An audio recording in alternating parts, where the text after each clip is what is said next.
There's a strange thing happening at the biggest World Cup ever held. The stadiums are full, the goals are going in, and yet almost every day a new headline lands that has nothing to do with the football itself. Attorneys general in 4 different states are now looking into how FIFA sold its tickets. Scientists are warning that more than a dozen stadiums could hit dangerous heat levels, and fans who saved for years to attend are finding out their seats aren't what they paid for. So here's the real question. Is this just normal World Cup noise, the kind every tournament gets, or is FIFA actually starting to lose its grip on an event it built to be the biggest spectacle in sports history? Stick around, because once you see how many of these threads are tangled together, you'll start asking the same thing millions of fans are asking right now. What's really happening here? Let's start with the basics, because the scale of this tournament is part of why things are getting complicated. This is the first 48-team World Cup in history, spread across 3 countries and 16 cities in the United States, Mexico, and Canada. That expansion was supposed to be a triumph for FIFA. More venues, more teams, more nations getting a shot at the world stage than ever before. But bigger also means more moving parts, and more moving parts means more places for things to go wrong. Ticketing is where the cracks showed up first. For the first time in World Cup history, FIFA used dynamic pricing for its official ticket sales, meaning prices shift up when demand rises and drop when it cools off. On paper, that sounds like a normal market mechanism. In practice, fans say it turned buying a ticket into a guessing game with no rules. Add in a heat problem that scientists have been warning about since before the tournament even started, and you've got 2 separate storylines that have somehow become one giant headache for FIFA's organizers. Here's where things get interesting. The ticketing situation alone could fill an entire documentary at this point. FIFA's cheapest advertised tickets started at $60, but by the time the tournament actually arrived, the lowest opening round prices on FIFA's own marketplace were running between roughly $240 and $960. That's the official site. Resale prices have gone even further into the stratosphere. Group stage tickets in the US reportedly ranged from $60 for a small batch up to more than $600, while face value seats for the final climbed as high as $10,990. Now think about what that means for an actual family trying to plan a trip around this tournament. A ticket that was supposed to be a once-in-a-lifetime souvenir has become a financial gamble. It's not just the price that's frustrating fans either. Officials in New York and New Jersey say FIFA changed its stadium zone maps after some tickets had already been sold, leaving buyers with seats that didn't match what they originally purchased. That single issue triggered something FIFA has never really dealt with before on this scale. Attorneys general in California, New York, New Jersey, and Texas have all opened investigations or raised formal concerns about FIFA's ticket pricing practices. In Texas specifically, the investigation is examining whether FIFA violated state consumer protection law by misleading fans about the location and quality of the seats they bought, with multiple Houston and Arlington area fans filing similar complaints. New York and New Jersey went a step further. Their attorneys general jointly subpoenaed FIFA, seeking internal documents on how tickets were allocated for matches at MetLife Stadium, including this year's final. What do you think? Is dynamic pricing just the cost of doing business at this scale, or did FIFA cross the line by changing the rules on fans who'd already paid? Drop your take in the comments, and if you're enjoying this breakdown, go ahead and subscribe, because we're only halfway through what's been building. This matters because ticketing controversies usually fade fast once a tournament kicks off. Fans complain before the opening match, then attention shifts to the football. That hasn't happened here, and the heat issue is a big reason why. Back in January of last year, researchers at Queen's University Belfast flagged a serious concern most casual fans never saw coming. Their analysis found that wet bulb globe temperatures in several host cities were actually higher than what players faced during the winter tournament in Qatar. That's a striking comparison because Qatar's scheduling was reshaped specifically to avoid extreme heat. This time, large parts of the tournament are happening in peak North American summer, and the warning signs showed up well before kickoff. FIFA didn't ignore it completely. In December, the organization announced that every match would include a mandatory 3-minute hydration break in each half, giving players a chance to cool down during the hottest stretches of play. But for a lot of scientists, that didn't go far enough. In May, a coalition of players signed a letter through the New Weather Institute, pushing FIFA to strengthen its heat protocols and address the tournament's broader environmental footprint. The bigger issue is that this isn't a one-off complaint from a handful of activists.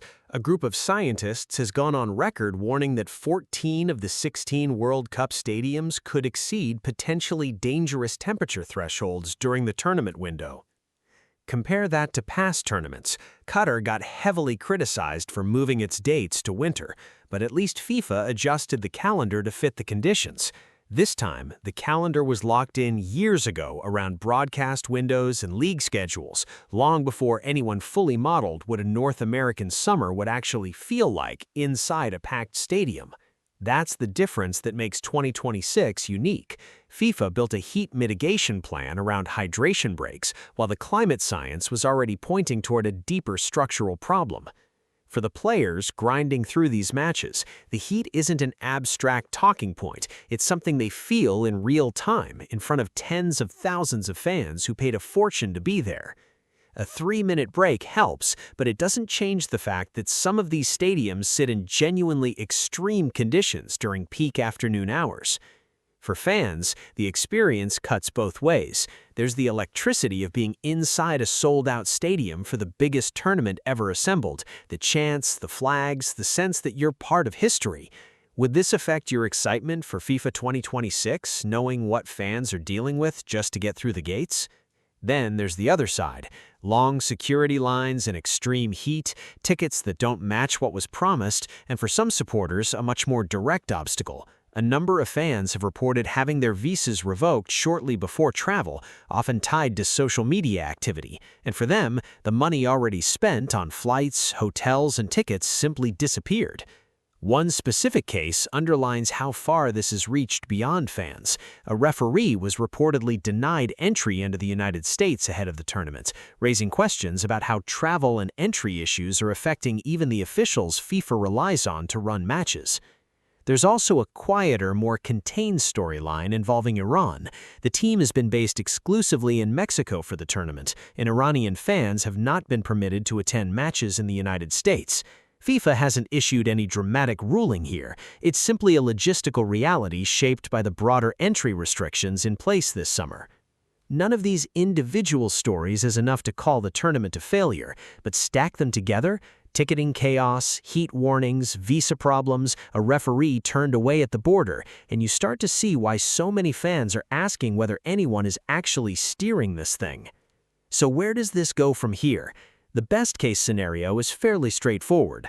The football stays compelling enough that it pulls focus back where it belongs. FIFA settles the various investigations with some combination of fines, ticket refunds, or policy changes, and the heat protocols hold up without any serious player health incident. There's real reason to think that could happen. Record demand for this tournament shows fans still want to be here no matter what. Infantino has pointed to roughly 500 million ticket requests for this World Cup, compared with about 50 million combined for the previous two tournaments. That's not the profile of an event losing its audience. The worst realistic scenario is messier. If even one of these state investigations turns up evidence that FIFA deliberately manipulated pricing or seating after sales were finalized, that could open the door to class action lawsuits and a much longer legal fight that outlasts the tournament itself. And if temperatures spike during a knockout match and a player suffers a serious heat-related incident on camera, the hydration break policy could get re-examined in a much less forgiving spotlight. FIFA would likely face pressure to overhaul scheduling for future tournaments, not just adjust break lengths. What FIFA does next probably depends on how these investigations play out over the coming weeks. Right now, the organization has stood by its pricing model as a reflection of market demand in North America, and it's shown no public sign of reversing course on dynamic pricing or the broader tournament structure. Which country do you think benefits most if FIFA ends up tightening its rules around ticketing and player safety? Some fans think it's the host cities outside the biggest markets, where lower demand might keep things more affordable. Others think it doesn't matter because the next World Cup is already locked in regardless of how this one ends. So here's where things stand. A tournament built to be the largest in history is also generating the largest pile of simultaneous controversies in recent memory. Ticket investigations stacking up across 4 states, scientists raising real alarms about stadium conditions, and individual fans and officials caught up in travel restrictions nobody fully anticipated.